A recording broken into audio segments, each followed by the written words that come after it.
So I give my life, it's all or nothing.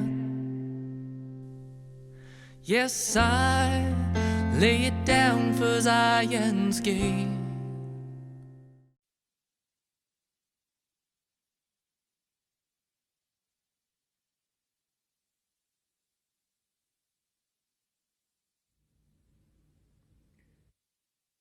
Cuando llegamos al tema de la doctrina de la depravación total o la T en Tulip, sin lugar a duda somos lanzados a la arena del debate sobre el libre albedrío. En realidad, la histórica controversia sobre el grado en que el pecado original nos corrompe realmente se centra en el tema del libre albedrío. No puede haber una conversación de 5 minutos sobre las doctrinas de la gracia o la doctrina de la elección sin que alguien pregunte ¿qué pasa con el libre albedrío? Y muy a menudo el debate sobre el libre albedrío se centra en dos marcos distintos. Por un lado, el tema de la libertad humana es el conflicto de la lucha frontal entre la relación de la soberanía de Dios y nuestra responsabilidad y nuestro poder para actuar como criaturas libres. Pero el otro lugar donde la discusión del libre albedrío queda enmarcada es en el tema de la relación entre la caída, el pecado original y el poder de la libertad humana. Permítanme unos minutos para leer un resumen confesional de esta disputa tal como aparece en la Confesión de Fe de Westminster, que es la Declaración Británica de Teología Reformada del siglo XVII, en la que leemos lo siguiente, cita, el hombre por su caída en un estado de pecado, caído absolutamente, esto es totalmente, ha perdido absolutamente toda capacidad para querer algún bien espiritual que acompañe la salvación. Así que como un hombre natural, siendo enteramente opuesto a ese bien y muerto en pecado, no es capaz por su propia fuerza de convertirse a sí mismo o prepararse por sí mismo para ello.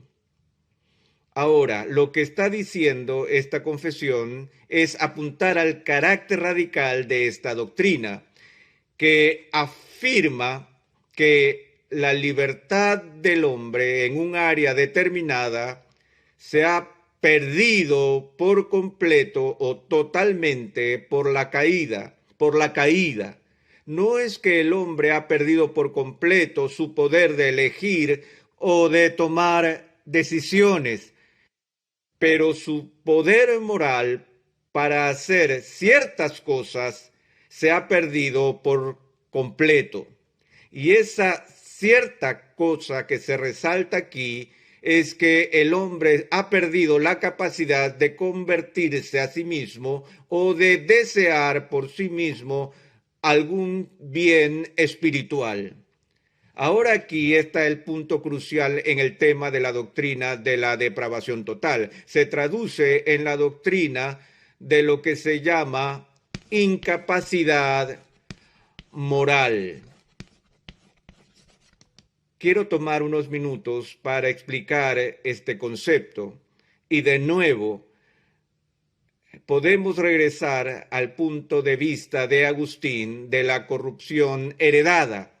Pelagio no estuvo de acuerdo con esto y dijo que la caída de Adán afectó solo a Adán, que no hay consecuencias para las generaciones futuras y la semilla del pecado de Adán es solo por imitación y no a causa de alguna transferencia o transmisión de la condición humana caída.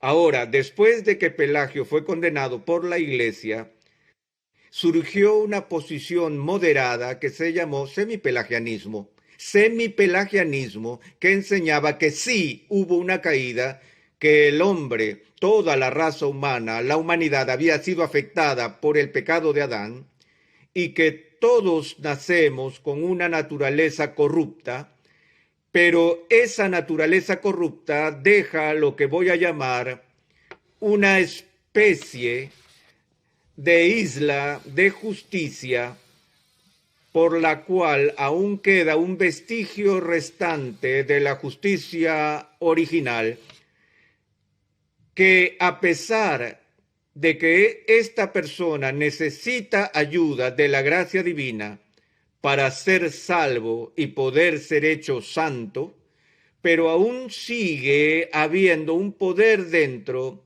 de la voluntad de la criatura que puede cooperar con la gracia de Dios o rechazar la gracia de Dios. Así que en el análisis final, la razón por la cual algunas personas vienen a Cristo y otras no, por la que algunos serán redimidos y otros se perderán, está basada en última instancia en la decisión humana y en ese poder que permanece en la voluntad después de la caída. Ahora, Pelagio dijo que una persona puede vivir una vida perfecta sin la gracia. Y dijo que la gracia facilita la redención, pero no es necesaria. Las personas pueden ser perfectas y de hecho Pelagio argumentó que algunos ya habían alcanzado la perfección sin la ayuda de Dios. Los semipelagianos difieren de Pelagio en este punto diciendo, no, la gracia es absolutamente necesaria. Es una condición previa para que alguien sea redimido. Usted no puede salvarse sin la gracia. Sin embargo, la gracia no está sola. Es la gracia y algo más. La gracia más los esfuerzos de la voluntad humana en la fuerza que permanece intacta después de la caída.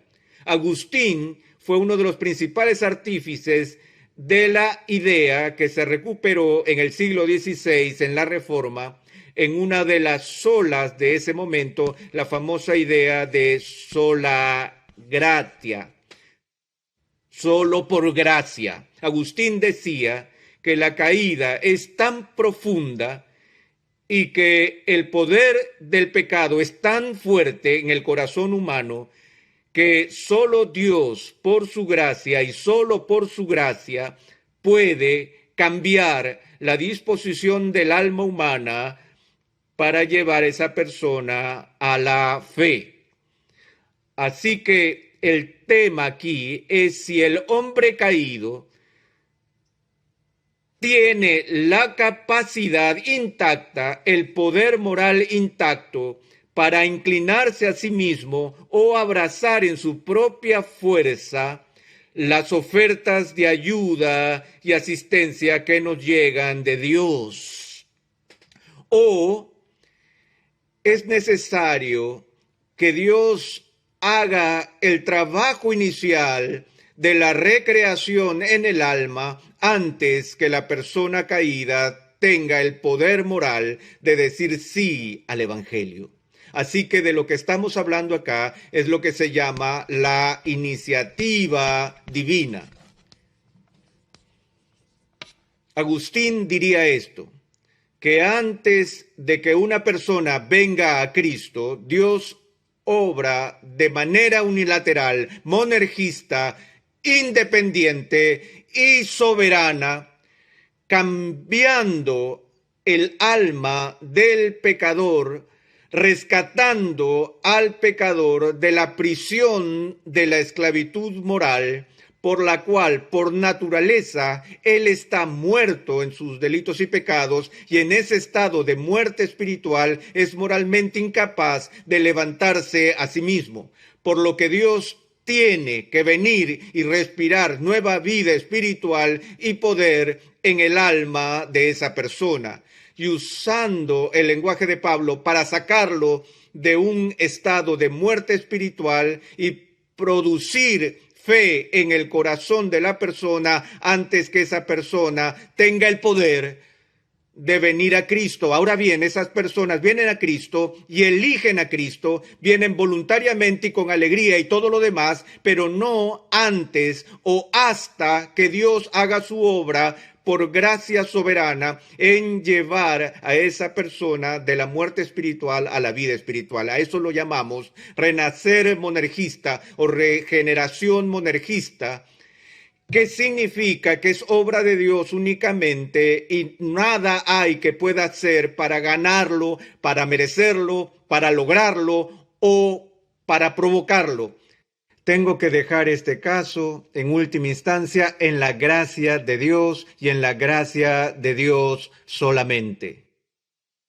Ahora, uno de los textos bíblicos importantes que habla de estos se encuentra en el Evangelio de Juan, en el que Jesús hace una asombrosa declaración.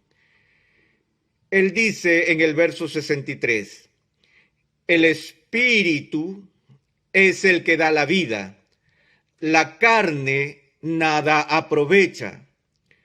Las palabras que yo os he hablado son espíritu y son vida, pero hay algunos de vosotros que no creen, porque Jesús sabía desde el principio quiénes eran los que no creían y quién le había de entregar. Y dijo, por eso os he dicho que ninguno puede venir a mí si no le fuere dado por el Padre. Ahora recordamos la conversación anterior de Jesús con Nicodemo, el que vino de noche.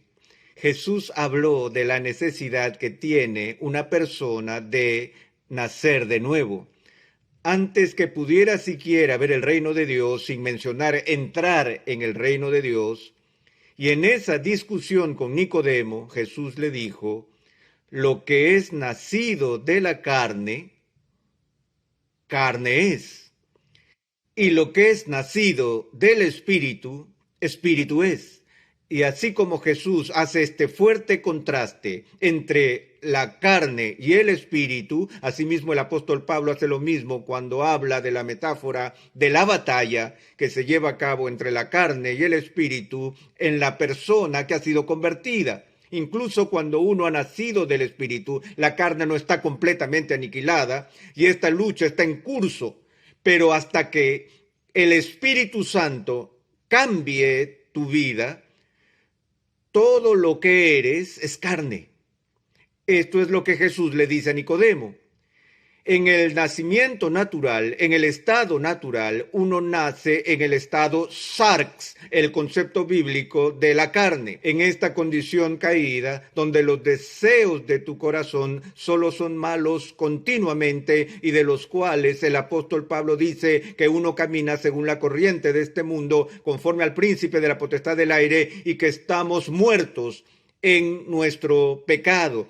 Esa es la condición de la carne. Ahora aquí, en Juan 6, Jesús dice, la carne aprovecha, ¿para qué?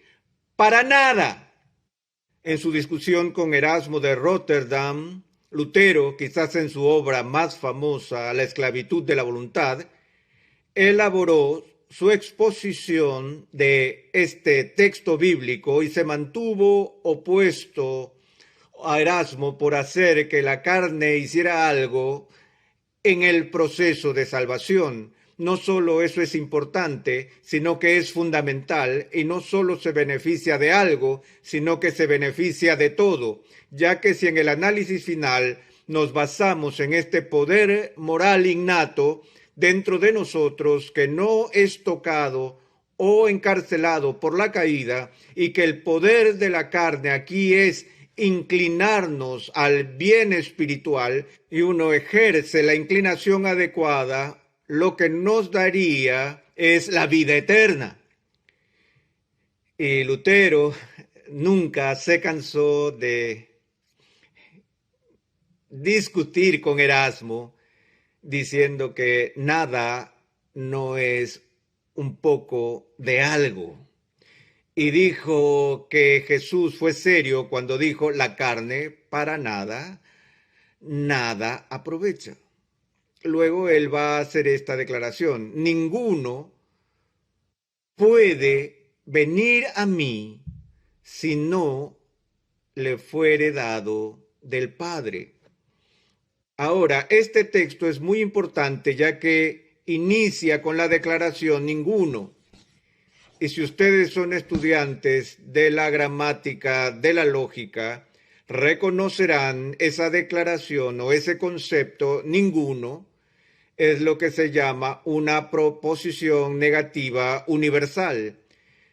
Describe algo negativo de todo lo que se conoce como hombre. Ahora, me gustaría decir que esto se utiliza de una forma específica de género y solo se refiere a la incapacidad moral inherente a los varones. Desafortunadamente, el uso aquí en el griego es la abreviatura para humanidad. Lo que Jesús está diciendo es que ningún ser humano, él está diciendo algo acerca de todo el mundo, algo negativo sobre todo el mundo.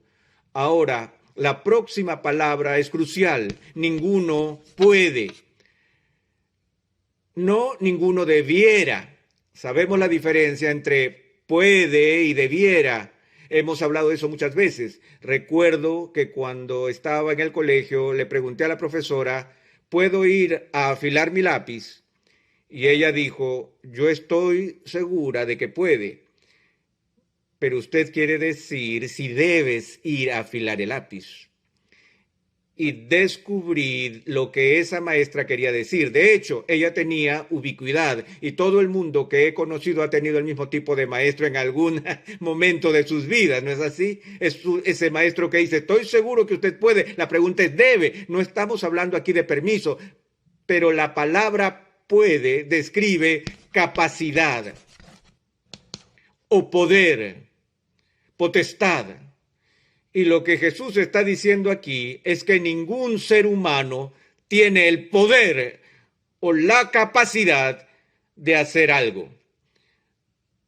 Ahora, estas son palabras fuertes viniendo de los labios de nuestro Señor. No se trata de Agustín o Calvino o Lutero. Este es el mismo Cristo que dice algo acerca de la capacidad del hombre. Y él dice que ninguno es capaz, ninguno tiene el poder para hacer qué, para venir a mí.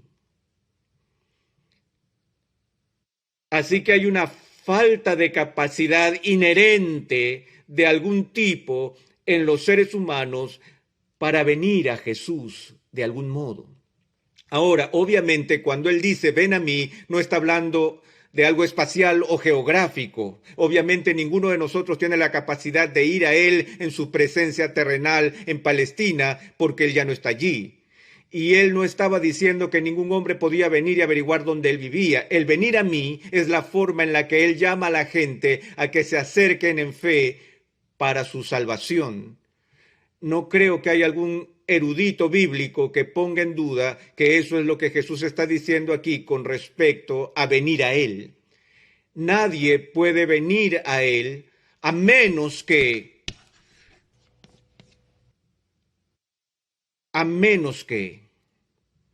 Ahora, a menos que indica una condición necesaria a cumplirse antes que una consecuencia deseada pueda ocurrir. Así que a menos que apunta a un sine qua non, algo absolutamente esencial que tiene que ocurrir antes que una persona pueda venir a Jesús. ¿Y qué es esto? Ahora aquí él simplemente dice: ninguno puede venir a mí si no le fuere dado por el Padre.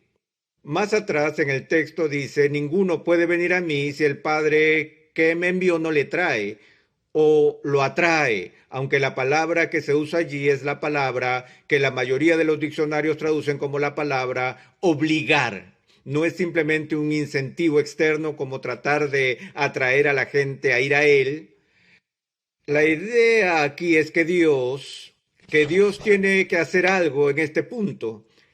Dios tiene que habilitar a la persona para venir. Esa es la clave. que nosotros, de acuerdo a la doctrina de la depravación total, hemos perdido nuestra capacidad humana, natural, para venir a Jesús.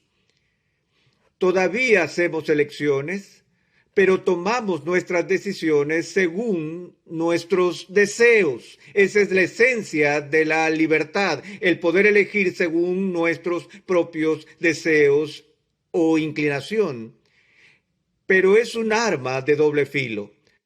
No solo somos libres en el sentido de elegir de acuerdo a nuestros deseos, sino que no podemos no ser libres en ese punto.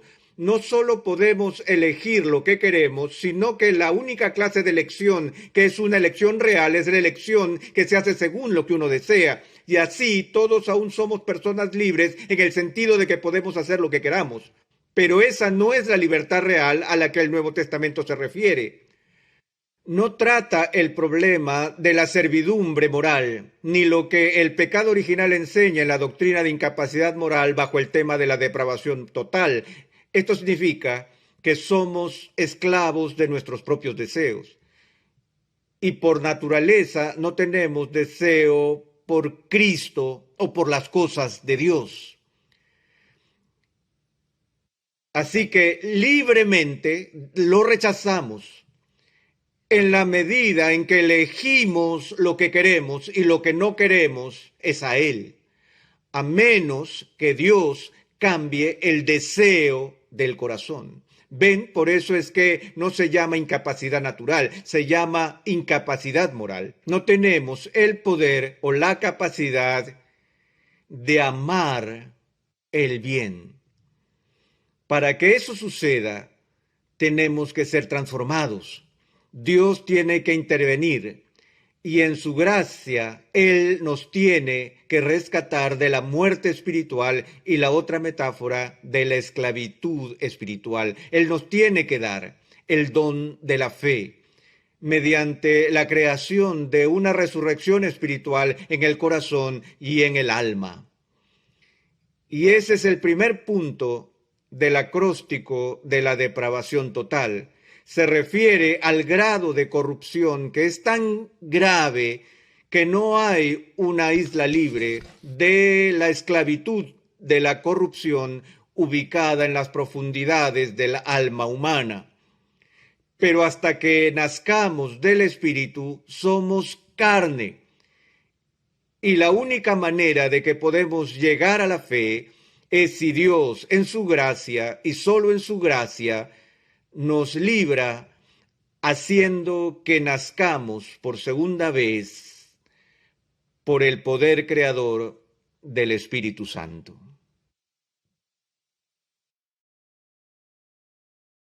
So I give my life, it's all or nothing. Yes, I lay it down for Zion's gate.